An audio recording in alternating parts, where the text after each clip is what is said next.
Dans cette vidéo, nous allons analyser l'ultimatum de l'Ukraine à la Biélorussie. Ici, l'Ukraine a lancé un avertissement sévère à la Biélorussie pour qu'elle cesse de soutenir les attaques russes de drones longue portée contre l'Ukraine. Ce qui a suivi, c'est une véritable panique en Biélorussie, poussant Loukachenko à commencer à demander pardon alors que l'échéance fixée par l'Ukraine approche rapidement. Récemment, Zelensky a adressé un ultimatum à la Biélorussie, déclarant que des stations relais dans 2 régions biélorusses frontalières de l'Ukraine aident les forces russes à ajuster leurs frappes contre les infrastructures civiles ukrainiennes. Cet équipement a permis des attaques contre le secteur énergétique ukrainien, les chemins de fer et les villes. Il a averti Minsk il y a 5 jours que les relais devaient être coupés ou retirés dans la semaine, sinon l'Ukraine prendrait elle-même des mesures. Cet ultimatum intervient alors que la Russie continue d'étendre son infrastructure militaire en Biélorussie. Les préparatifs pour un réseau de relais et des points de contrôle de drones ont commencé dès le mois de mars, les forces russes développant un réseau croissant de terrains d'aviation et de sites de lancement près de la frontière ukrainienne et biélorusse.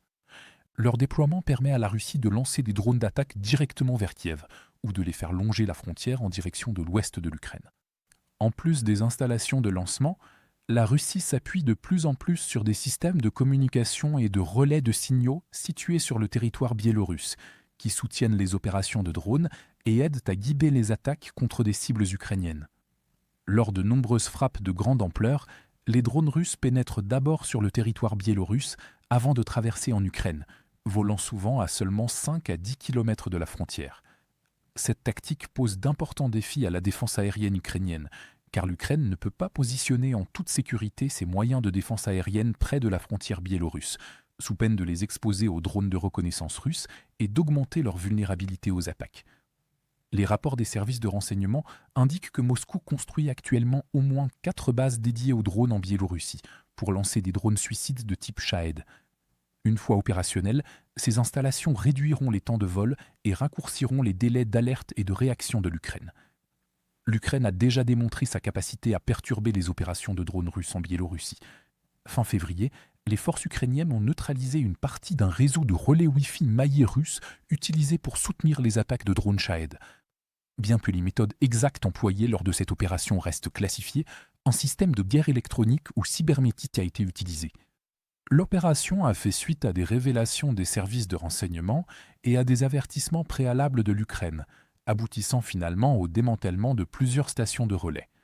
Cela prouve que l'Ukraine peut détruire ces réseaux sans risquer une escalade majeure qu'une frappe cinétique provoquerait. Cependant, la Biélorussie a ensuite reconstruit une partie du réseau, permettant à la Russie de continuer à utiliser le territoire biélorusse pour soutenir les frappes de drones contre l'Ukraine.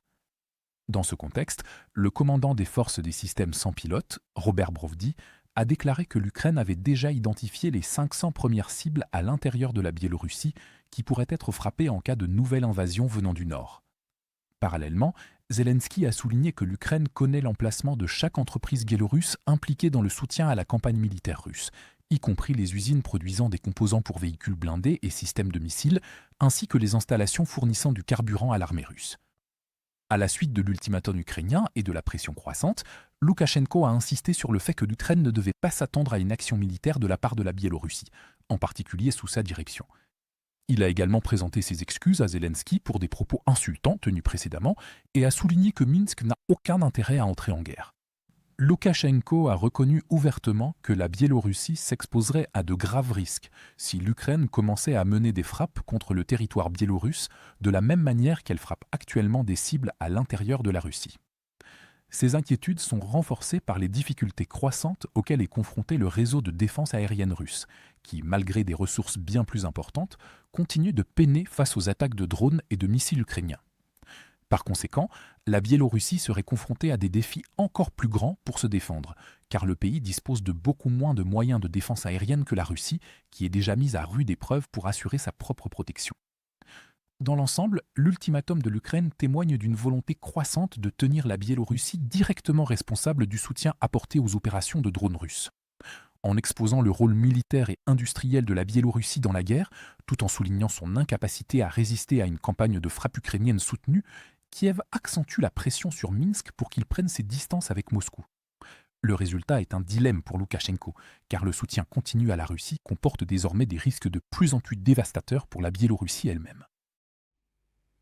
Pour regarder les images de combat non censurées que nous avons utilisées dans ce reportage, consultez notre carte interactive de l'actualité. Ici, nous ne sommes pas limités par les politiques de YouTube et nous pouvons enfin vous montrer la version complète et non coupée de ce qui s'est réellement passé. Mais ce qui est encore plus important, c'est que cette carte vous donnera accès à toutes nos analyses des événements majeurs, bien au-delà de ce que nous pouvons inclure dans nos courtes vidéos quotidiennes. Enfin, nous lançons officiellement la deuxième génération de notre carte interactive. Ce que vous voyez à l'écran en ce moment est une version considérablement améliorée et bien plus puissante de la carte, avec encore plus de fonctionnalités avancées et d'outils d'analyse de l'actualité. Pour célébrer le lancement de la nouvelle carte, nous lançons également une promotion de 50% sur tous les abonnements. À partir de seulement 4,99 $, vous bénéficierez non seulement d'un accès premium à la carte, mais vous débloquerez aussi toutes nos mises à jour stratégiques exclusives, nos aperçus du front et nos vidéos de géopolitique stratégique. Alors, cliquez sur le lien dans la description pour devenir membre exclusif de notre communauté. Je remercie sincèrement tous ceux qui ont choisi de nous rejoindre. Votre soutien compte énormément pour nous.